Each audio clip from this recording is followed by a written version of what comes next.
अस्सलाम वालेकुम, नमस्कार, सत श्री अकाल एंड गुड इवनिंग। मैं हूं आरज़ू काज़मी और आप देख रहे हैं पॉइंट ऑफ व्यू। हमें जी ज्वाइन किया है डॉक्टर अमजद अय्यूब मिर्ज़ा साहब ने। बहुत शुक्रिया सर कि आज आप आए हैं। अच्छा लगा आपको देख Thank के। you very much for having me. Thank you. मुझे सबसे पहले तो ये कि 370 का आपको मालूम ही होगा डॉक्टर साहब के क्या हुआ है फैसला, और उसमें पाकिस्तान की का रोना धोना या शोर मचाना भी आपने यकीनन देखा होगा। तो 370 को आप सबसे पहले किस तरह से देखते हैं, और उसके बाद हम बात करेंगे डीआई खान में जो अटैक किया गया टीटीपी की तरफ से। देखिए 370 तो 5 अगस्त 2019 को एब्रोगेट हो गया था, खत्म हो गया था प्रेसिडेंशियल ऑर्डर के जरिए। और 370 का मकसद भी असल में अगर आप देखें तो ये था कि हिंदुस्तान और जो जम्मू कश्मीर है उसके दरमियान वर्किंग रिलेशनशिप को किस तरह से डेवलप किया जाए। कॉन्स्टिट्यूट असेंबली भी इसीलिए बनाई गई थी। वो मखसूस हालात थे, जंगी हालात थे। उस वक्त पाकिस्तान ने हमला कर रखा था और हमले के फौरन बाद की ये सूरत हाल थी।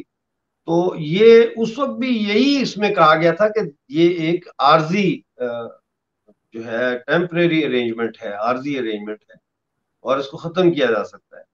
लेकिन उसको खत्म नहीं किया गया और उसकी वजह से बहुत सारी मुश्किलात पैदा हुई जम्मू कश्मीर में। सबसे बड़ी जो है वो ये हुई कि जो सो कॉल्ड रिप्रेजेंटेटिव डेमोक्रेसी है उसको बहुत मिसयूज किया गया, क्योंकि जितनी भी फंडिंग आती थी दिल्ली से वो आती थी डायरेक्ट असेंबली में, और वहां पे वो आगे पीछे हो जाती थी, जिसकी वजह से श्रीनगर जैसे शहर में कई ऐसे इलाके थे जो गुर्बत में बस रहे थे। लद्दाख का हक भी बहुत हद तक मारा जा रहा था। तो और फिर ये कि इसके अंदर मॉडर्न जो डे एंड एज के तकाजे हैं वो भी पूरे नहीं होते। मिसाल के तौर पर आज के दौर में कौन कहता है कि हमारे इलाके में बैरूनी सरमायाकारी ना हो। मतलब सारा झगड़ा ही इस चीज का चल रहा है कि जी हमारे पास इन्वेस्ट करो, हमारे पास इन्वेस्ट करो। लेकिन जम्मू कश्मीर में आप इन्वेस्ट नहीं कर सकते। सिर्फ वही बंदा इन्वेस्ट कर सकता है जो जम्मू कश्मीर से ताल्लुक रखता है, और वो तादाद ऐसे लोगों की जो इन्वेस्ट कर सकते हैं बहुत कम थी। यही वजह है कि सिवाय फलों के बागात के और कोई बड़ी ऐसी इन्वेस्टमेंट नहीं आ रही थी जो एम्प्लॉयमेंट जनरेट कर सके। और उस एम्प्लॉयमेंट के नतीजे में जो है वो जम्मू कश्मीर के अवाम की बाइंग पावर में इजाफा हो। लिहाजा वो एक सर्कुलेशन ऑफ वेल्थ जो है जम्मू कश्मीर में वो वहां पे मौजूद नहीं था फिनोमेना। तीसरी चीज ये है कि स्टेट सब्जेक्ट रूल। देखिए स्टेट सब्जेक्ट रूल जो है वो महाराजा हरि सिंह ने मुतारफ कराया था 1927 में, और उसकी बहुत सारी वजूहत थी। एक तो उसकी वजह ये थी मेन कि जो अंग्रेज चाह रहे थे कि यहाँ की डेमोग्राफी को चेंज किया जाए, और पंजाब से बहुत ज्यादा लोगों को यहाँ भेजा जा रहा था आबाद करने के लिए, उसको चेक एंड बैलेंस उसका करना था। दूसरा, अंग्रेज खुद जो है वो चाहते थे हमेशा से कि जम्मू कश्मीर के ऊपर किसी तरह से उसी तरह हाथ साफ किया जाए जैसे उन्होंने सिख एम्पायर पे किया था, जब उन्होंने 1846 से लेके 1849 तक जंग की और सिख एम्पायर का खात्मा किया। तो ये वो चीजें थी। आज के दौर में आप देखें कि ये जो स्टेट सब्जेक्ट रूल की तरह के कवानीन यूरोप में भी थे, लेकिन वो खत्म किए इसलिए कि आपको बड़े पैमाने पे आप अगर सरमायाकारी करते हैं तो फिर आपको आपकी अपनी जो लेबर है वो कम पड़ती है, तो आपको फिर बाहर से लेबर लानी पड़ेगी। तो उसमें स्टेट सब्जेक्ट रूल जो है वो फिर एक रुकावट है। और दूसरा ये है कि आप हिंदुस्तान में कहीं भी जाके रह सकते हैं। देखिए ना, आप महाराष्ट्र चले जाएं, बिहार चले जाएं, उड़ीसा चले जाएं, दिल्ली चले जाएं, तो आपको कोई रोक टोक नहीं है। आप वहां जायदाद भी खरीद सकते हैं, आप वहां पे बिजनेस भी खोल सकते हैं। लेकिन इंडिया के दूसरे इलाकों से लोग जम्मू कश्मीर में आके ना रह सकते हैं ना बिजनेस कर सकते हैं। तो ये अब ऑब्सलीट हो चुकी हैं। लेकिन दूसरी तरफ सो कॉल्ड आजाद कश्मीर और गिलगित बल्तिस्तान में जो है वो स्टेट सब्जेक्ट रूल का होना बहुत जरूरी है, क्योंकि ये इलाके जो है यहाँ इनका अभी फैसला होना बाकी है। और उसमें पाकिस्तान ने बड़े पैमाने पर जो है वो पख्तूनख्वा से, खैबर पख्तूनख्वा और पंजाब से लोगों को लाके आबाद किया, तो एक तो एथनिक डेमोग्राफी वहां की खराब कर रहे हैं वो, दूसरा वो वहां पंजाबी और पश्तूनों को लाके जो सुन्नी है वहां की रिलीजियस डेमोग्राफी को भी खराब कर रहे हैं।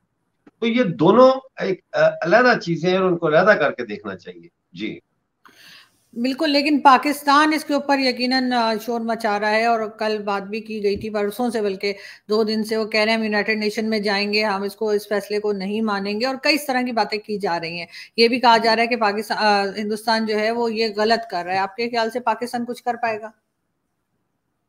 पाकिस्तान शोर कर पाएगा, वावेला कर पाएगा, और पाकिस्तान जो है खास तौर पर पाकिस्तानी कब्जे वाले जम्मू कश्मीर और गिलगित बल्तिस्तान के लोगों को ये तासुर देगा कि जैसे कश्मीर की खुद मुख्तारी खत्म हो गई है, कश्मीर की आज़ादी खत्म हो गई है, 370 खत्म हो गई। हालांकि हकीकत बिल्कुल इसके बरक्स है। 370 और 35A के खत्म होने से कश्मीर की खुद मुख्तारी में इजाफा हुआ है। फिर पाकिस्तान कहता है कि कश्मीर की शनाख्त खत्म हो गई। भाई शनाख्त कैसे खत्म हो?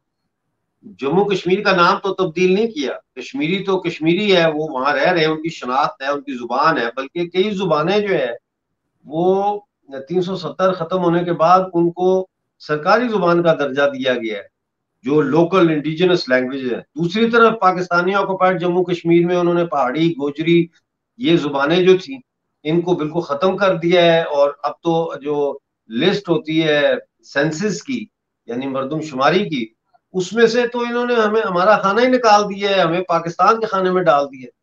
तो ये सब एक झूठ का पलंदा है। और आज की जो लड़ाई है जिसको साइबर वॉर कहते हैं या फिर जनरेशन वॉर कहते हैं, वो है ही झूठ के, कि किसका झूठ जो है वो सबसे ज्यादा सर चढ़ के बोलेगा।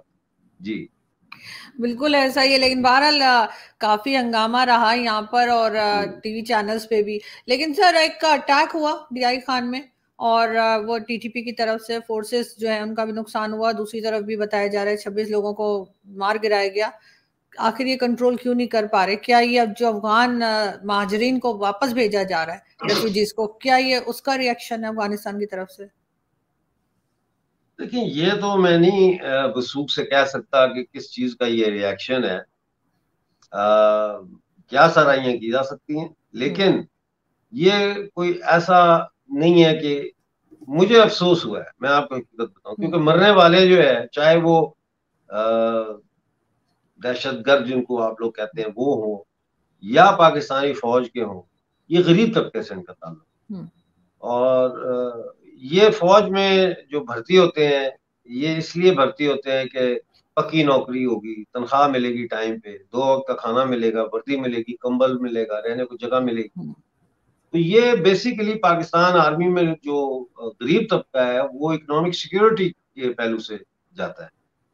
दूसरी तरफ जो ये आप जिसे दहशतगर्दी कहते हैं, ये जो तहरीक तालिबान पाकिस्तान है या तहरीक जहाद पाकिस्तान है, ये जो लोग लड़ रहे हैं,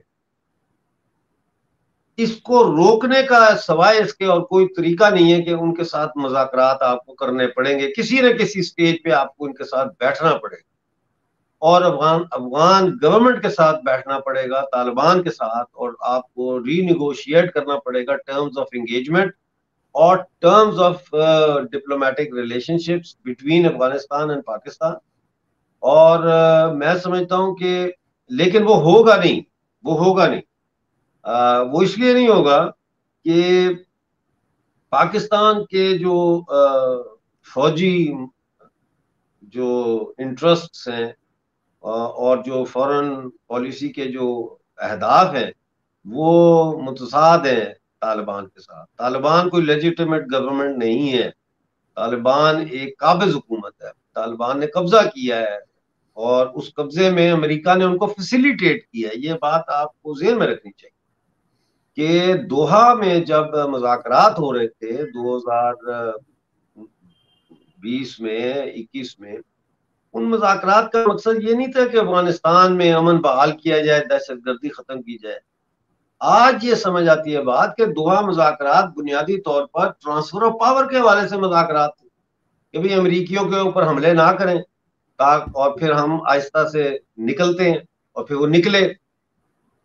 तो ये पाकिस्तान एक, मैं समझता हूँ कि एक बड़ी मुश्किल और टाइट पोजीशन में है इस वक्त अफगानिस्तान को लेकर। और मुझे कोई इसमें बैद नहीं होगी कि ये जो हमले हैं ये पंजाब में भी शुरू हुए। ये तो अभी खैबर पख्तूनख्वा में इन्होंने जवाबी हमला किया ना, क्योंकि उससे पहले इन्होंने हमला किया, पाकिस्तानी आर्मी ने उनके ऊपर, और उनके कई लोग मारे हैं।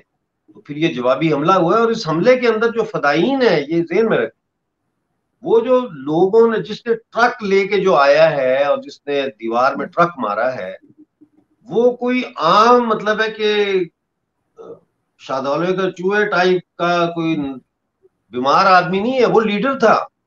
He was one of the leaders.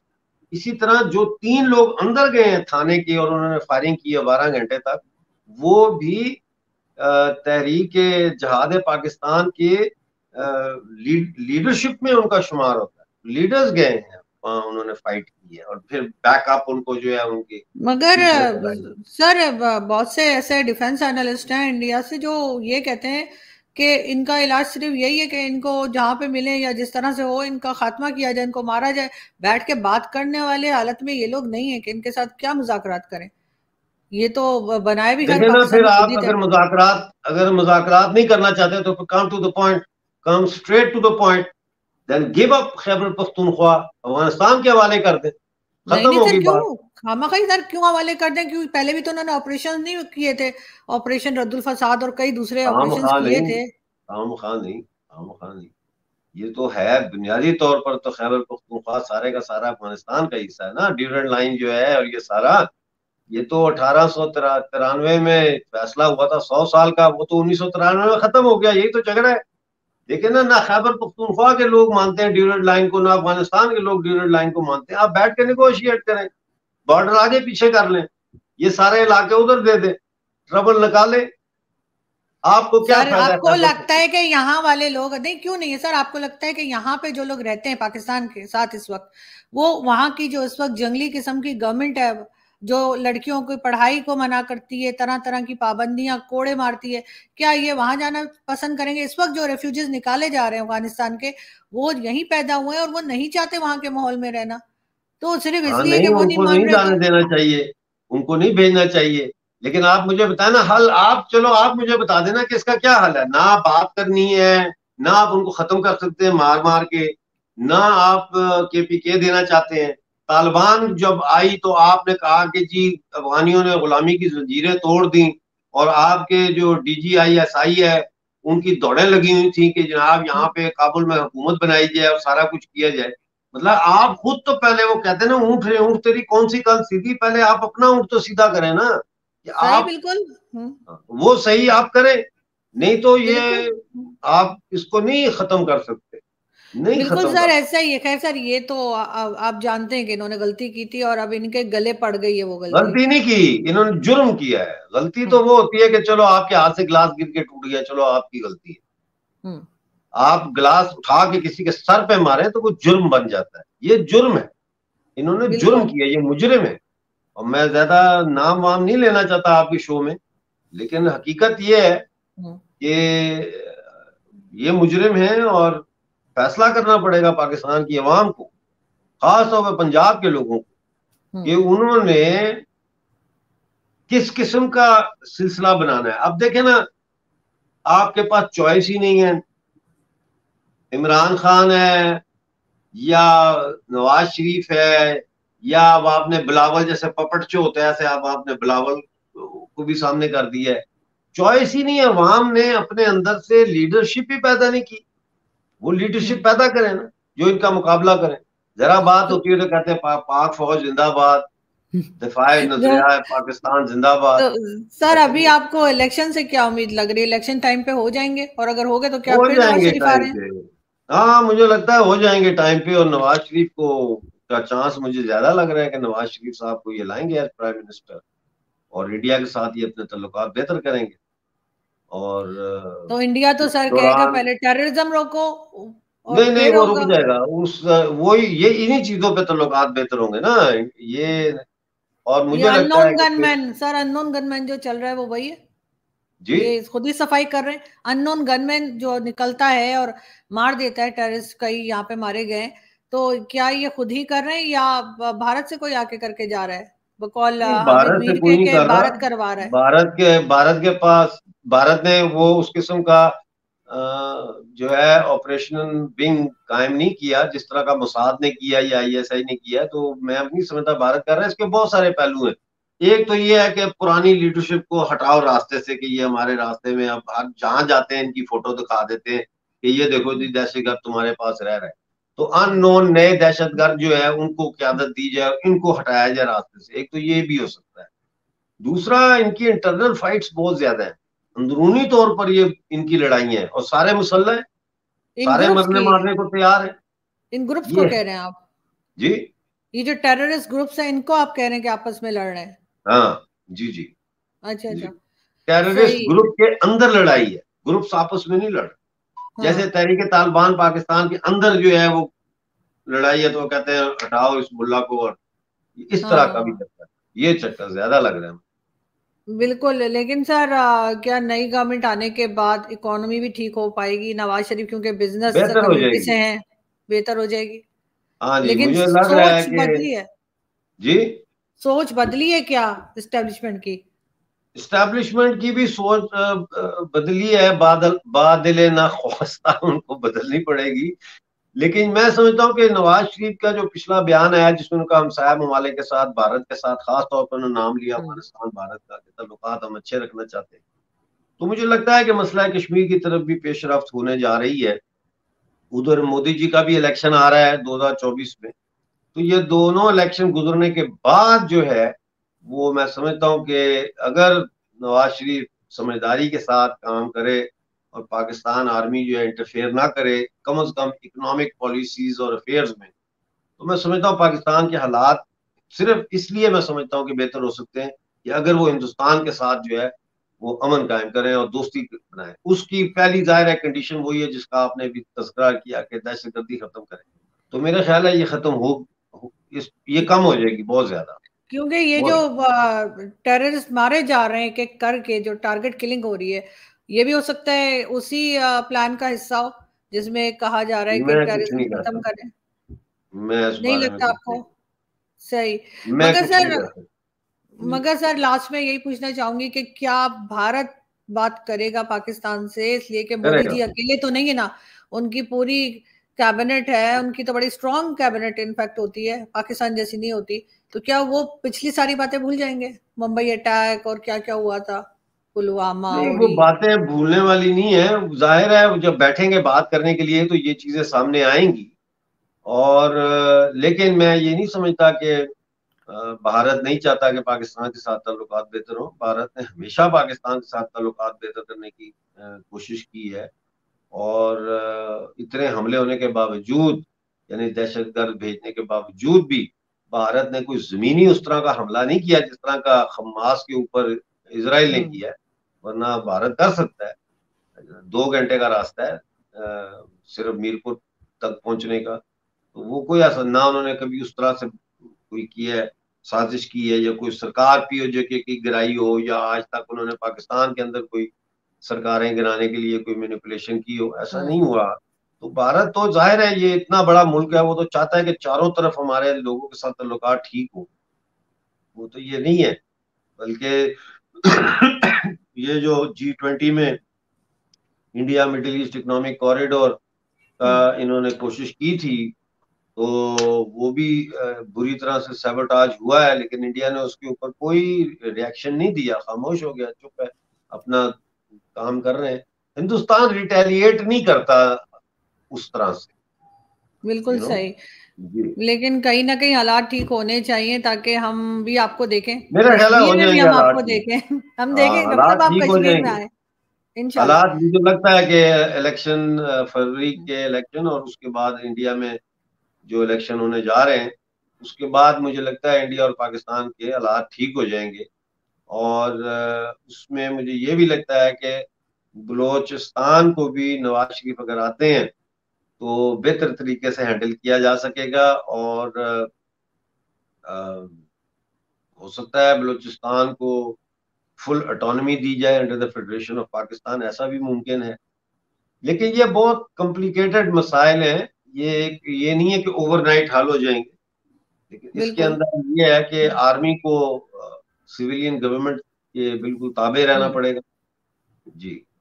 बिल्कुल ऐसा ही है, लेकिन कुछ ना कुछ सर भारत बेहतरी की तरफ जाता हुआ दिखाई दे रहा है। बहुत शुक्रिया कि आपने आज ज्वाइन किया। Thank you so much. Thank you.